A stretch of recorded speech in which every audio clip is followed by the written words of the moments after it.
नमस्कार, मी अनिल चव्हाण आणि तुम्ही पाहत आहात झेप मराठी।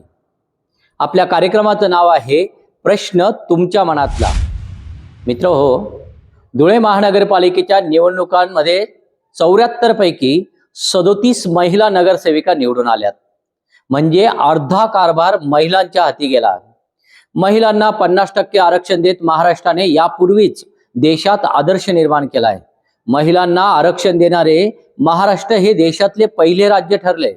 पण आपल्या समोर एक कटू प्रश्न आजही छाती ठोक उभा आहे आणि तोच आज आपला विषय आहे। लुडबुड करणाऱ्या कारभाऱ्यांना थोपवायचं कसं? हा प्रश्न समजून घेण्यासाठी हा व्हिडिओ शेवटपर्यंत अवश्य बघा। मित्र हो, ग्रामपंचायतीपासून जिल्हा परिषद, नगर परिषदा, महानगरपालिका, पंचायत समिती, अगदी विधानसभेपर्यंतही काही ठिकाणचं चित्र सारखंच दिसतंय। निवडणूक लढवते महिला, शपथ घेते महिला, पद धारण करते महिला, पण निर्णय घेतो कोण? सभेत बोलते ती, पण कानात सल्ला कुजबसतो कोण? तिजोरीच्या चाव्या तिच्याकडे, पण कुलूप उघडण्याचा अधिकार मात्र दुसऱ्याच्या हातात। काही गावांमध्ये तर महिला सरपंचाच्या खुर्चीवर तिचा पती बसलेला दिसतो। ही केवळ लुडबुड नाही, हा लोकशाहीचा अपमान आहे। ही केवळ हस्तक्षेपाची बाब नाही, तर हा महिलांच्या स्वाभिमानावरचा घाव आहे। आपण कोणाच्याही व्यक्तिगत विरोधात नाही, पण प्रश्न व्यवस्थेचा आहे। आरक्षणाचा उद्देश महिलांना संधी देण्याचा होता, कोणाची सावली बनण्याचा नाही।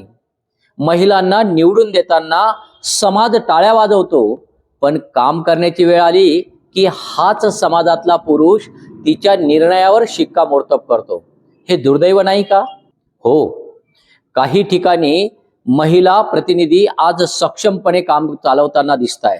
त्यांनी दाखवून दिलंय की संधी मिळाली तर त्या विकासाचा चेहरा बदलू शकतात। अनेक उदाहरणांमधून हे दिसते की महिलांच्या हाती जबाबदारी दिली की सार्वजनिक निधीचा वापर अधिक पारदर्शक आणि लोकहिताचा होतो।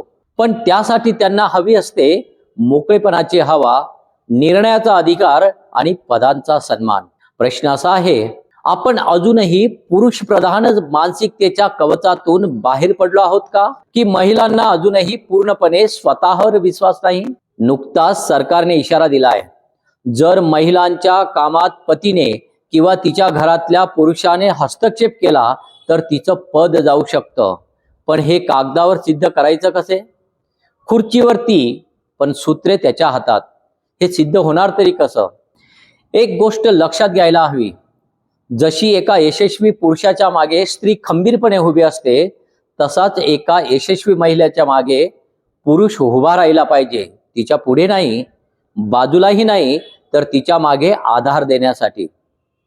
महिला आरक्षण म्हणजे केवळ नाव बदलणे नाही, तर विचार बदलणे आहे। जर महिला केवळ नावापुरती सत्तेत असेल तर तो सत्तेचा सन्मान नाही, ती लोकशाहीची विटंबना आहे। मग यावर उपाय काय? जागरूक नागरिक म्हणून आपण काय करू शकतो?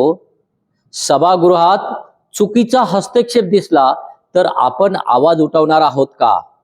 सदस्य महिलेचा पती सभागृहात दिसला तर त्याला बाहेर काढणार आहोत का?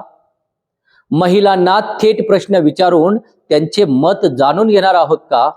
की पुन्हा एकदा चालायचंच म्हणत गप्प बसणार आहोत? आपला प्रश्न लुडबुड करणाऱ्या कारभाऱ्यांना थोपवण्याबाबत आहे।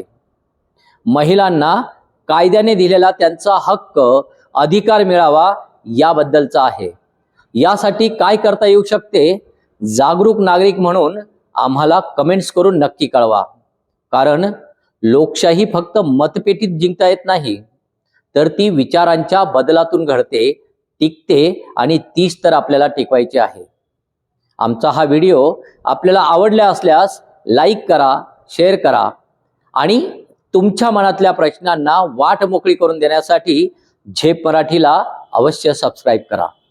अशाच वेगळ्या आणि ताज्या बातम्यांसाठी पाहत रहा झेप मराठी, आरसा महाराष्ट्राचा। संपादक प्राध्यापक अनिल चव्हाण, धुळे।